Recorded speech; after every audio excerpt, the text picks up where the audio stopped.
আচ্ছা বলেন, তাহলে জমিনের ভিতরে কি পিপিলিকা ছিল না? জমিনের ভিতরে কি মাছটা ছিল না? তারপরেও আমার মাছের কথা কেন বলবো? আপনাদের কি বোঝানোর জন্য।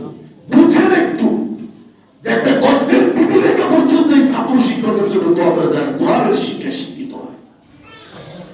সমুদ্রের মাছটা পর্যন্ত তাদের জন্য দোয়া করে, তাহলে তারপরেও কেন আপনি দিবেন না আপনার সন্তান? এটাও আল্লাহ নবীর প্রশ্ন। এত ফজিলত বললাম, এত মর্যাদা বললাম, এত সম্মান বললাম, আমি নবী বলেছি, তারপরেও তোমার সন্তান কেন তুমি মাদ্রাসা দিবে না?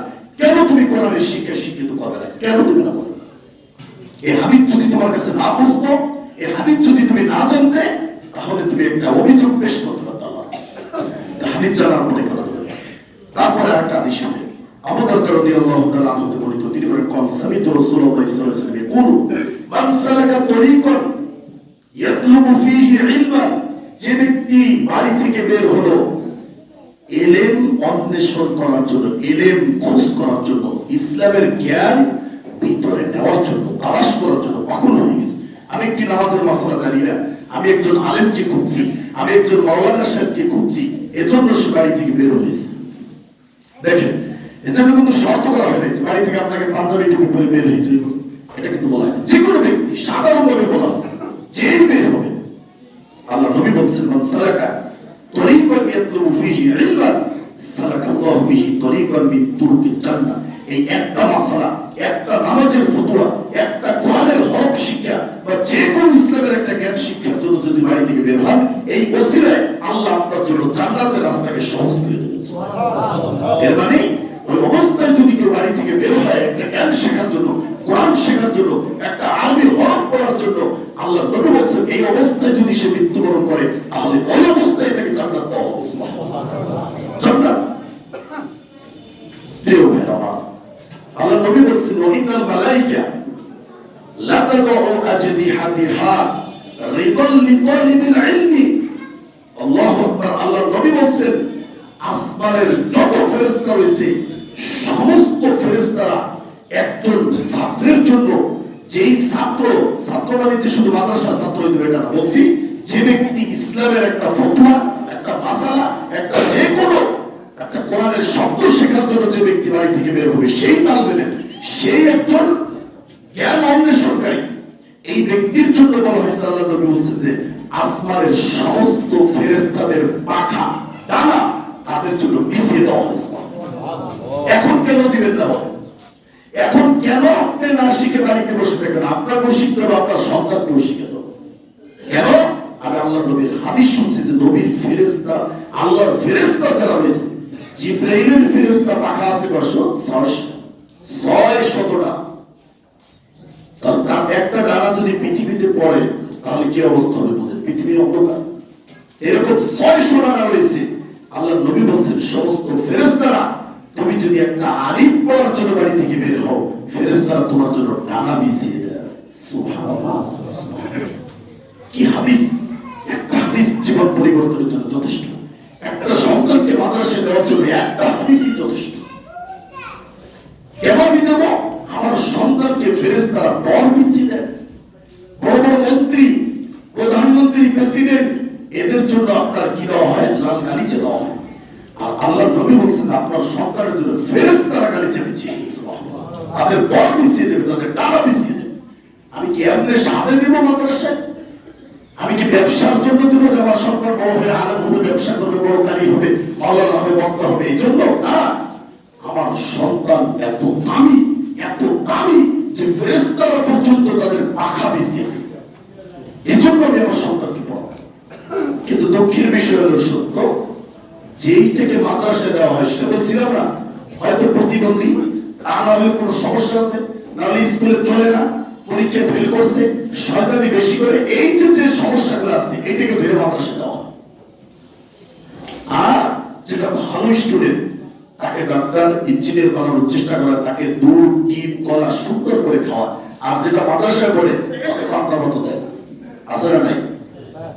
ওইটার প্রতি অবহেলা বেশি, কারণ ওটা মাদ্রাসায় পড়ে, কোনো মতে পড়ে টুড়ে কালা, লোরা, ল্যাংড়া যেগুলো আছে এগুলি কি প্রতিবন্ধীগুলিকে মাদ্রাসায় পড়া। এই জন্য আজকে এই অবস্থা। ভালো সন্তানটাকে যদি আপনি আলেম বানাইতেন, সমাজ পরিবর্তন হয়ে যাবে, সমাজ পরিবর্তন হয়ে যাবে। সম্মানিত উপস্থিতি, আল্লাহ নবী বলছেন, দেখেন এই হাদিসের ভিতরে বলছে যে আরো চমৎকার কথা, ওয়া ইন্নাল আলিম লা ইস্তাগফিরু লাহু মান ফিস সামাওয়াতি ওয়া মান ফিল আরদ। বলছে একজন আলেম, যে ব্যক্তি জানলো, আলেমকে আমি আগেই বলছি যে টুপি দাড়ি লেবাস লাগাইলে আলেম নয়। আপনি হচ্ছেন আলেম, সাধারণ মানুষ, কারণ আপনি একটা মাসালা জানেন, আপনি আলেম। যে ব্যক্তি জানে সেই আলেম, যতটুকু জানে। একটা মাসালা যদি জানেন তাও আপনি একজন আলেম। আলেম মানে যে দাড়ি টুপি আর এই যে লেবাস, এটি কিন্তু আলেম না। আলেম মানে যে ব্যক্তি জানে। তার মানে আমি বলছি এখানে সবাই আপনার আলেম, আলহামদুলিল্লাহ। কারণ পাঁচ ওয়াক্ত নামাজ ফরজ বা অজুরে কিভাবে করতে হয় এতটুকু তো আমরা জানি, তাই জানি না? তাহলে আমরা আলেম।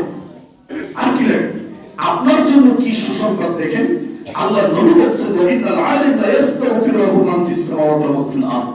আসমান এবং জমিনে যা কিছু রয়েছে, এমনকি এই যে টেক্সটটা পর্যন্ত, এই ফুলটা পর্যন্ত, জড় পদার্থ আর প্রাণী জীব যারা রয়েছে, মানুষ সবাই এই একজন আলেমের জন্য, যে ব্যক্তি একটা মাসালা জানলো বা তার ভিতর জানা আছে ইসলামের একটা জ্ঞান, আল্লাহ নবী বলছেন আসমান জমিনের যারা রয়েছে সবাই এর জন্য ক্ষমা প্রার্থনা দোয়া করে। আল্লাহ কি বলে?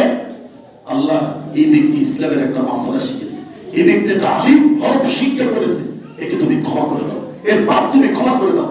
ফেরেশতারা আসমান জমিনের সবাই যদি, জড় পদার্থ আর এই কীট পতঙ্গ সবাই যদি আমার জন্য দোয়া করে, তাহলে অবশ্যই আল্লাহ ক্ষমা করতে বাধ্য হবে।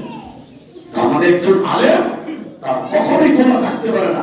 আপনি যদি আল্লাহর কাছে ক্ষমা না চাওয়ার সুযোগ পান, কিন্তু আসমান জমিনের যারা আছে তারা আপনার জন্য সবসময় ক্ষমার জন্য আগ্রহ হয়ে আছে।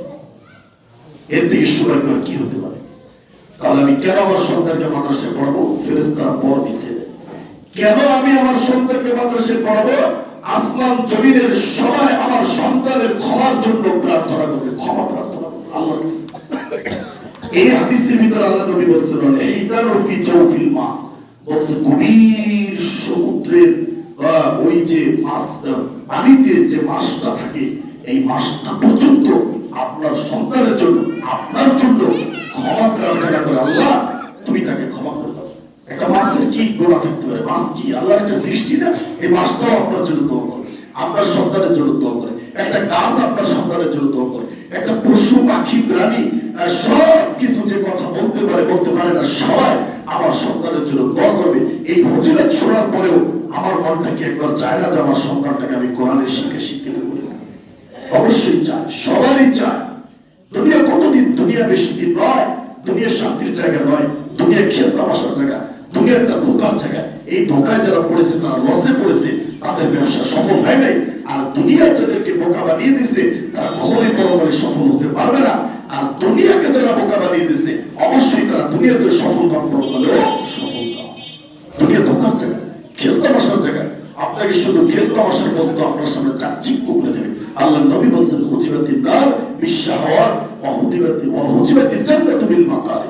দুনিয়ার চাকচিক্য মজাদার জিনিস দিয়ে জান্নাতকে ঘিরে ফেলা হয়েছে, আর জাহান্নামকে ঘিরে ফেলা হয়েছে যত কষ্ট এবং কঠিন যে কাজগুলো রয়েছে এগুলো দ্বারা। জান্নাতকে আর জাহান্নামকে আপনি যেই কাজটা মনে করেন আপনার এখন আপনার মন চায় যে মোবাইলে একটা খারাপ জিনিস দেখবেন, তাহলে আপনার জন্য সহজ, এটা কোনো কঠিন না, আপনি দেখতে পারেন। আবার একজন ইমানদার যে আল্লাহকে ভয় করে, সে আল্লাহকে ভয় করে ওটা থেকে বেঁচে থাকে। এজন্য ঘোড়ার কাজ আর জাহান্নামে যাওয়ার কাজ এটা একেবারে সহজ, আপনার হাতের মুঠোয়, চাইলে আপনি করতে পারেন। কিন্তু আমরা কেন করবো না? আল্লাহকে ভয় করি। এই কোরআনের শিক্ষা শিক্ষিত যদি আপনি করতে পারেন, তাহলে অবশ্যই আপনার সন্তান গোনা থেকে বেঁচে থাকবে। দেখেন আল্লাহ নবী বলছেন যে ওয়াইন্না ফাজলাল আলিমি আলাল আবিদি, সাধারণ মানুষ আর আলেমের একজন উদাহরণ দিতে আল্লাহ নবী বলছেন কাফাজলিল কমারি লাইলাতাল বাদর আলা সাইরিল কাওয়াকিব। বলছেন পূর্ণিমার রাত্রে, পূর্ণিমার রাত্রে আপনার চন্দ্রটা কিভাবে ওঠে দেখেন না? পুরো চাঁদটা একেবারে আলো দেয়, তাই না? সম্পূর্ণ চাঁদটা ওঠে। আল্লাহ নবী বলছেন যে ওই পূর্ণিমার রাতের চাঁদটা সমস্ত তারকার উপর যেভাবে প্রাধান্য পায়, একজন আলেমের মর্যাদা ওই রকম সাধারণ মানুষের উপর ওইভাবে যেভাবে পূর্ণিমার রাতের চন্দ্রটা তারকা সমস্ত তারকার উপর প্রাধান্য। কথা বুঝতে পারেন? সমস্ত তারকার উপর ওই চাঁদের মর্যাদা যেভাবে একজন সাধারণ মানুষের তুলনায় একজন আলেমের মর্যাদা ওই রকম আল্লাহ নবী বলছেন। আল্লাহ নবী আরো বলছেন ইন্নাল আম্বিয়া লাম ইওয়ারিসু দিনার ওয়ালা দিরহামান, আলেমরা দুনিয়াতে কোনো দিনার দিরহামের ওয়ারিস রেখে যান না। তারা কি করে যান? ওয়ারাসুল ইলমা, তারা ইলমের ওয়ারিস করে যান। যেমন আমি 3 বছর শিক্ষকতা করি, আমার কি ছাত্র নাই? আছে। এই ছাত্ররা আবার শিক্ষক হবে, এরা আবার আরেকজনকে শিক্ষা দেবে, আবার ওদের ছাত্ররা আবার শিক্ষক হবে, এইভাবে কিয়ামত পর্যন্ত সিলসিলা চলতে থাকবে।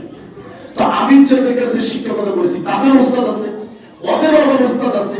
এই উস্তাদ যে ঠিকবে আপনার কোথায়? নবী মুহাম্মদুর রাসূলুল্লাহ সাল্লাল্লাহু আলাইহি সাল্লাম ওখান থেকে আসছে। তাহলে এই শিক্ষাটা যেমন তেমন শিক্ষা নয়। এজন্য বলছি যে সাধারণ শিক্ষায় শিক্ষিত হয়ে আপনি দুনিয়া পাবেন, আর অসাধারণ শিক্ষায় শিক্ষিত হয়ে আপনি কোথায় পাবেন? পরকাল পাবেন। অসাধারণ শিক্ষা ছাড়া পরকাল সম্ভব নয়, আর সাধারণ শিক্ষাতে আপনি দুনিয়া পাবেন, পরকাল নয়।